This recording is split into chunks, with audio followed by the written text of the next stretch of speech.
Hi guys, it's Emily Johnson with Gracious Healing. We're gonna start today by kind of walking through that family wellness guide.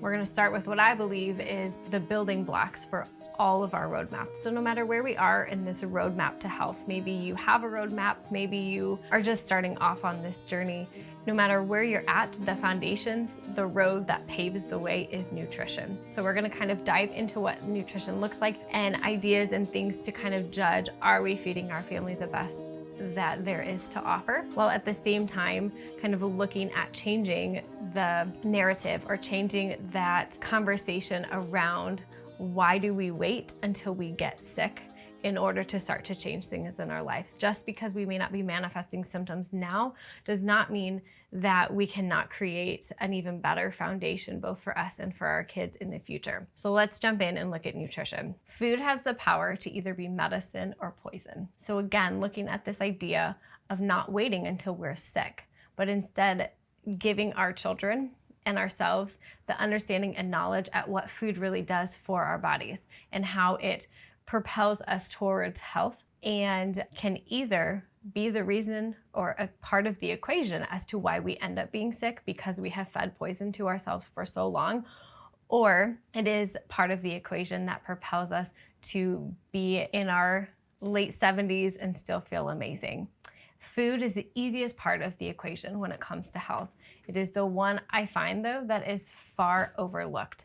It is often easier to run through a supplement or run through medication than it is for a parent to come alongside a child and take away beloved French fries or take away the food that, even though we know may not be supporting their system, it can be really emotional. So food not only has the ability physically to offer us a foundation of health, but it also has the ability to create some emotional stability. We often look at food not only that detriments us in a health perspective, but can also be very, very dangerous at that relationship on an emotional level that we tend to have with food. So a couple things to look at when we're looking at food.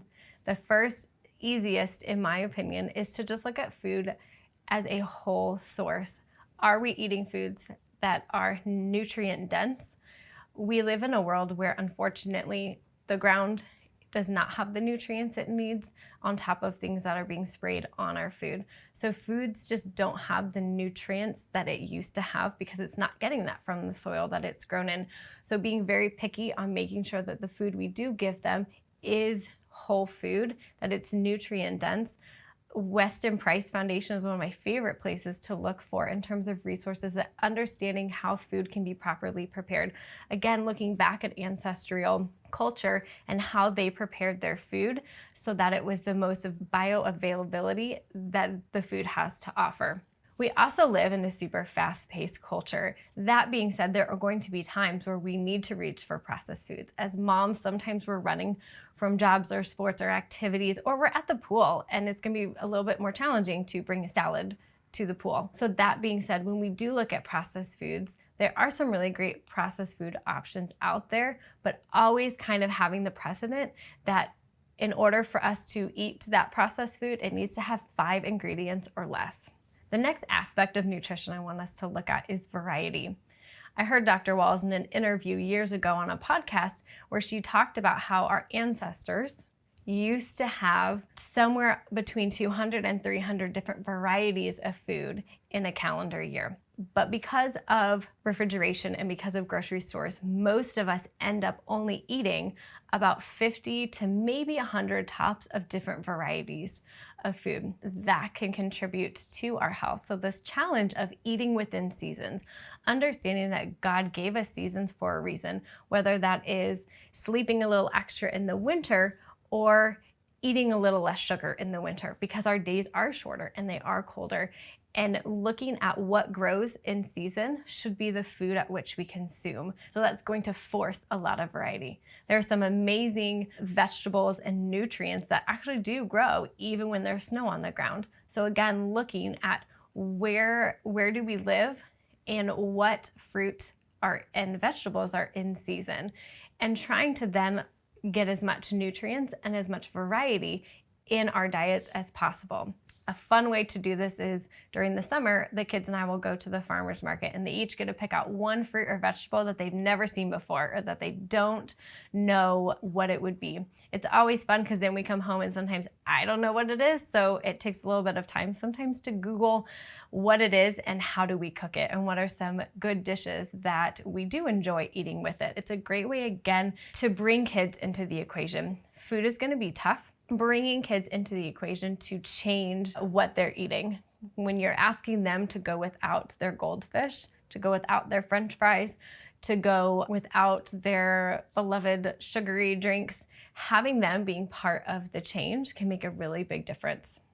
When we started our own health journey and really started digging into nutrition, that was honestly the thing that propelled our health forward. For me, for sure, I had been told that nutrition wasn't going to change my seizures, for instance. It wasn't going to change how I was feeling. It wasn't going to change my allergies. It wasn't going to change my skin issues. And as I took out foods that were problematic, that were processed, and started putting in some really super nutrient-dense meals, I started to realize my health changed. At the same time, there was also a really big push to making sure that those within that community of nutrition were really voting with their dollars, understanding we want to change this narrative of how we view food. And so our finances do, especially locally, propel healthier options. So that being said, we really started diving into local farmers and buying local because, again, even honey is a very interesting component to allergies. You know, they say that you really should purchase honey that's local because those bees take pollen from flowers that are local, that are what we tend to be exposed to. And then when we eat that honey, we build some resilience to that particular pollen. So those type of things are great reasons to buy locally, to not only support your local farmers, but to also be able to have that ability to have more nutrients in the food. One of the biggest challenges that I find for parents in general is how do we change from maybe a standard American diet or a diet that maybe has some beloved foods in it? How do we change to giving our family more nutrient-dense options without this wrestle or fight, and to do it together? We want, again, that emotional aspect of food. We want to make sure that that stays in healthy balance. A few things for our family that has been super helpful is really gathering around this idea that we are a team. So when we shop and when we cook, we are a team. We do everything together. We have created an environment around our table and around our kitchen. We actually have a kitchen rhythm plan that we try to refer back to when things get a little off. We're busy, we're running around, that type of thing.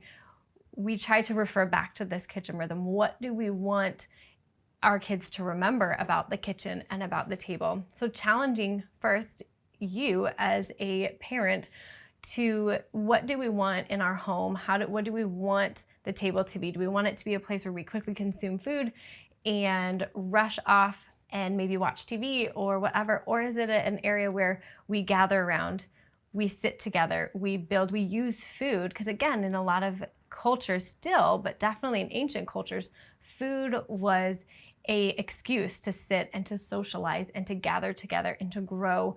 And so using that same idea when we feed our family can be incredibly helpful from an emotional standpoint. Using things like a family garden, again, shopping and cooking together, letting kids take some ownership. There are amazing resources out there to be able to help teach you and to help teach your children what are age-appropriate things to have your kids do in the kitchen. When your kids get involved and when they feel a part of it, when the family comes together and they're a part of the cooking process and the feeding process, we start to not only have a better relationship with food, but we nourish the body in a very helpful, productive way moving forward, creating, again, that foundation for why nutrition does matter. Another thing we've done in our family is really sat down and purchased, there's amazing kids cartoon type of books out there that really walk through nutrition, really walk through why certain parts of our bodies, whether that be organ systems down to tissues and cells, why they need nutrition. What does that nutrition support? So helping our children understand what it looks like gives them this amazing ability throughout the rest of their life. And again, as moms and as parents, we get to change the narrative around food. I will have links for both the books that we like as well as resources in the description below. I know this can be a lot to take in and it can be overwhelming, and there can be the struggle of where do I even start? So my equation that I absolutely love, and I actually got this through homeschooling with our kids. When I heard this, I thought, this is amazing. This is not only great for learning, but it's also amazing when it comes to health. Where do we start? So my encouragement to you is to take whatever is easy, whatever you're already doing now, and add one thing to it. So easy plus one is my favorite equation.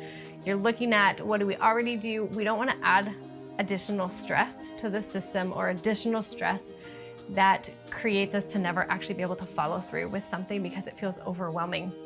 So go back, what is easy for me? Where is kind of my base? And then add one thing to it. Thank you for watching. If you could do me a huge favor and like this video as well as share it with a friend. Also, don't forget to sign up for my newsletter and make sure you're following me on Instagram. Thanks, guys.